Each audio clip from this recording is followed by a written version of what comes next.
భార్యని గౌరవించడం రావాలి జీవితంలో. ఎందుకు రావాలి అని అడగచ్చు మీరు. భార్య ఎవరు?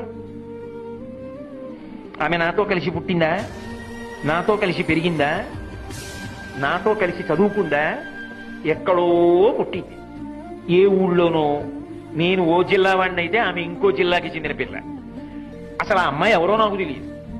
ఆ అమ్మాయికి కొంత వయసు వచ్చేసింది, నాకు కొంత వయసు వచ్చేసింది. ఆ అమ్మాయికి ఏదో ఒక పదార్థం తినడం ఇష్టం, నాకేదో ఒక పదార్థం తినడం ఇష్టం.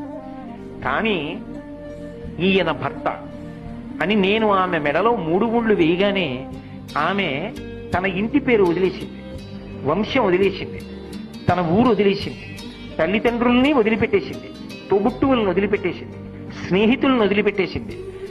ఆయన ఎవరో తెలియదు, తాళి కట్టాడు. ఆయన తోడిదే జీవితమని చిటికిన వేలు పట్టుకుని ఊరు కాని ఊరు వచ్చింది.